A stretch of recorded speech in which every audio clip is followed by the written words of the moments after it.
Hello friends, எல்லோரும் எப்படி இருக்கீங்க?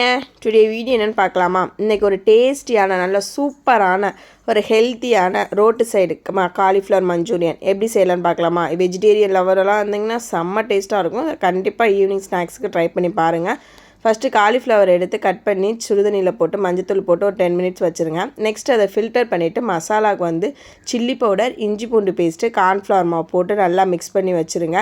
இது ஒரு 5 மினிட்ஸ் நல்லா மேரினேட் ஆகட்டும். நல்லா மிக்ஸ் பண்ணி ஒன் சைடு வச்சுருங்க. நெக்ஸ்ட்டு ஒரு பேன் எடுத்துக்கோங்க. அதில் ஆயில் ஊற்றி ஆயில் நல்லா காஞ்சதுக்கு அப்புறமா நம்ம மேரினேட் பண்ணி வச்சுருக்க காலிஃப்ளவர் அதில் வந்து ஆட் பண்ணிக்கோங்க.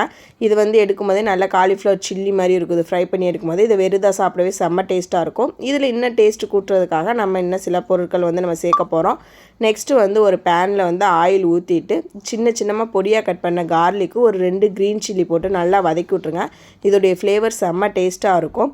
இதெல்லாம் நல்லா வதங்கினதுக்கு அப்புறமா பெரிய வெங்காயம் ஒரு 2 பெரிய வெங்காயத்தை வந்து க்யூபாக கட் பண்ணி எடுத்து வச்சுக்கோங்க.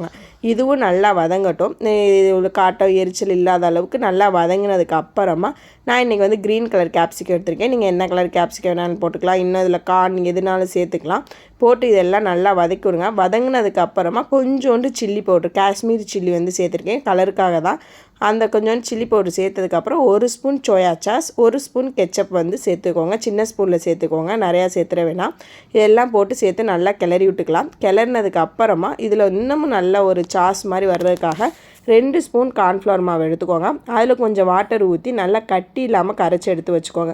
கரைச்சி எடுத்து நம்ம ரெடி பண்ணி வச்சுருக்க மசாலாவில் வந்து ஊற்றிடுங்க. ஊற்றி கொடுக்கும்போது இது வந்து நல்லா கெட்டியாக சாஸ் மாதிரி வரும். சூப்பர் டேஸ்ட்டு இது வந்து நல்லா கொடுக்கும், கெட்டியாக நம்மளுக்கு கொடுக்கும். ரோட்டு சைடில் இந்த மாதிரி செஞ்சு கொடுக்குறனால தான் நம்மளுக்கு டேஸ்ட்டு வந்து ரொம்ப பிடிக்குது. அதுக்கப்புறம் நம்ம பொரிச்சு வச்சுருக்க காலிஃப்ளவர் எடுத்து அதையும் ஒன்றா மிக்ஸ் பண்ணி ஒரு 5 மினிட்ஸ் வந்து இதை நல்லா ஸ்லோ ஃப்ளேமில் வச்சு வேக விடுங்க. அப்போ தான் உள்ளே வந்து எசன்ஸ் அப்சர்வ் ஆகும். லாஸ்ட்டாக வந்து இதில் 1 ஸ்பூன் வந்து லெமன் சாறு ஊற்றி இதை வந்து கிளறி விடுங்க. அப்போ அந்த புளிப்பு டேஸ்ட்டும் இருக்கும், சூப்பராக இருக்கும். லாஸ்ட்டாக கொஞ்சோண்டு கொத்தமல்லி தழை தூவி எடுத்துட்டிங்கன்னா நம்மளுடைய காலிஃப்ளவர் கோபி மஞ்சூரியன் ரெடி ஆயிடுச்சு. செம்ம டேஸ்ட்டாக இருக்கும். நீங்கள் இனிமேல் ரோட்டு கடைக்கெலாம் போய் சாப்பிட வேணாம், நம்ம வீட்டிலே செஞ்சு ஹெல்த்தியாக சாப்பிட்லாம். வீட்டில் இருக்கவங்களுக்கு பிடிச்ச மாதிரியும் கொடுக்கலாம். நெக்ஸ்ட் வீடியோவில் பார்க்கலாம். பாய்.